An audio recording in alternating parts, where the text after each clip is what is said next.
요즘 개인정보 유출 소식이 정말 끊이질 않죠. 다들 좀 불안하다 이런 생각 한 번쯤 해보셨을 거예요.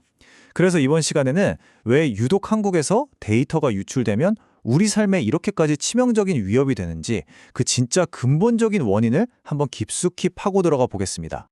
네, 바로 이 질문에서부터 시작해보죠. 아니, 왜 이렇게까지 무서운 걸까? 사실 해킹 사건이야 뭐 해외에서도 일어나잖아요?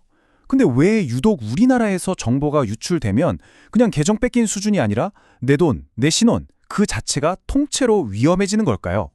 최근에 SKT나 쿠팡처럼 우리가 매일 쓰는 곳들에서 터진 유출 사건들 때문에 이 불안감이 더는 남의 얘기가 아니라 이거 진짜 내 문제구나 하고 확 와닿으셨을 겁니다. 이 문제의 핵심을 제대로 알려면요. 우리가 쓰는 인터넷 환경이 근본적으로 어떻게 다른지부터 봐야 해요. 네, 맞습니다. 이게 사실 단순히 해킹 기술이 막 더 발전해서 생긴 문제가 아니에요.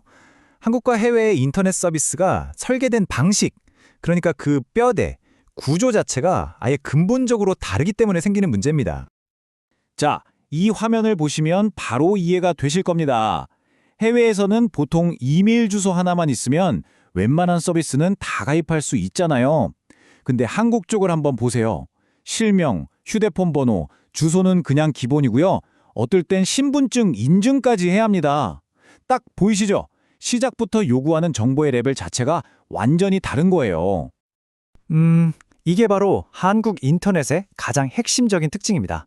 바로 신원 연동 시스템이라는 건데요. 이게 뭐냐면 쉽게 말해서 여러분의 온라인 계정은 그냥 계정이 아니라는 거예요.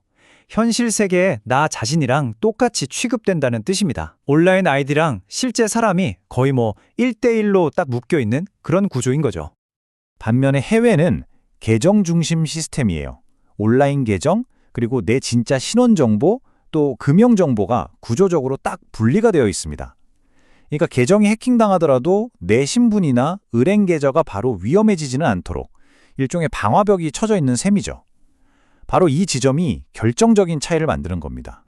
아니, 그럼 도대체 왜 한국만 이렇게 독특하게 모든 게 다 꽁꽁 묶여있는 시스템을 갖게 된 걸까요?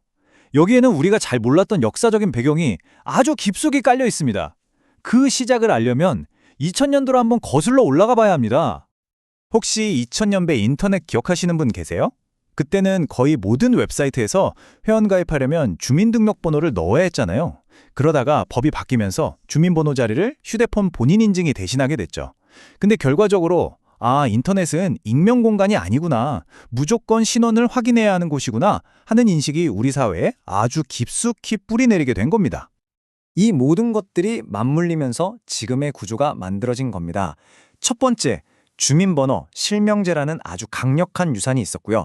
두 번째, 로그인부터 결제, 배송까지 그냥 한 번에 쫙 해결되는 이 엄청나게 편리한 걸 우리 사회가 원했던 거죠. 그리고 마지막으로 기업들은 서비스에 꼭 필요하지도 않은 정보까지 일단 바꿔보자는 식으로 계속 수집해온 관행이 있었던 겁니다. 자, 그렇다면 이 편리함의 대가는 과연 뭘까요? 이 구조적인 차이가 실제로 데이터 유출 사고가 빵 하고 터졌을 때 얼마나 끔찍한 결과로 이어질 수 있는지 한번 구체적으로 비교해 드릴게요. 자, 한번 상상해 보세요. 여러분의 온라인 계정 하나가 해킹당했다고 칩시다.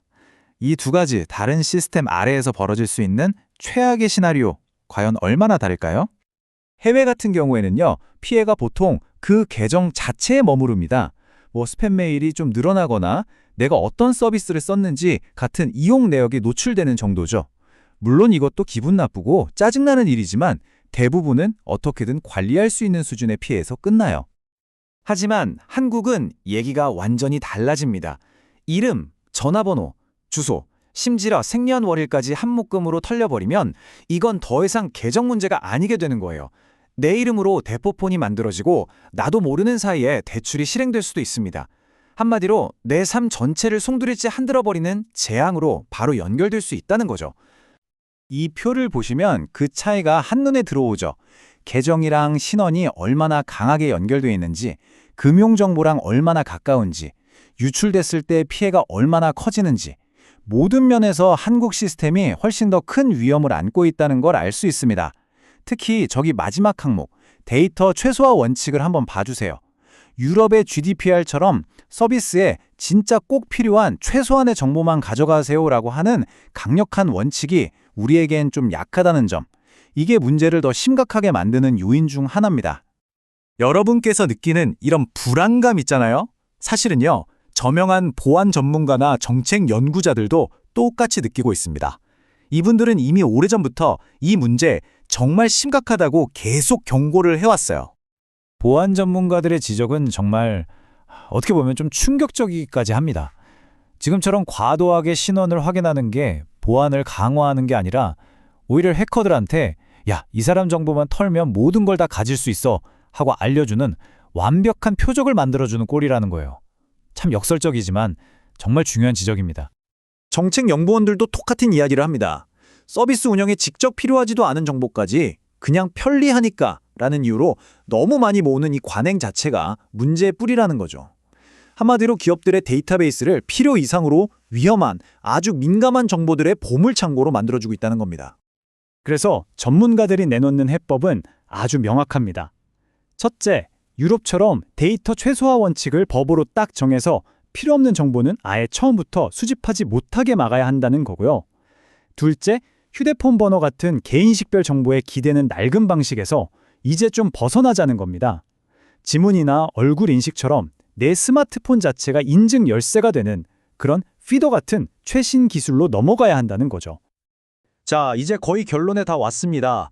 이 모든 이야기를 종합해보면 우리는 이 문제를 그냥 어떤 기업이 보안을 잘못했네 하는 수준으로만 봐서는 절대 안 된다는 걸 알 수 있습니다. 그러니까 핵심은 바로 이겁니다. 한국의 개인정보 유출 문제는요, 어떤 특정 기업의 기술적인 실수가 아니에요. 인터넷 시스템 전체가 개인의 신원 정보에 너무나도 과도하게 의존하도록 설계된 말 그대로 구조적인 문제라는 겁니다. 그렇기 때문에 해결책도 단순히 보안을 강화하자에서 그치는 게 아니라 이 시스템의 구조 자체를 바꾸는 방향으로 가야만 하는 거죠. 한국의 인터넷 서비스가 주는 편리함, 이거 진짜 세계 최고 수준인 거 맞습니다. 부정할 수 없죠. 하지만 그 편리함 때문에 단 한 번의 개인정보 유출로 내 삶 전체가 흔들릴 수 있는 이 엄청난 위험을 우리가 계속 안고 가야 할까요? 편리함과 안전, 이 두 가지 가치를 어떻게 조화시켜 나갈 것인지 이제는 정말 우리 사회 전체가 머리를 맞대고 고민해야 할 때가 온 것 같습니다.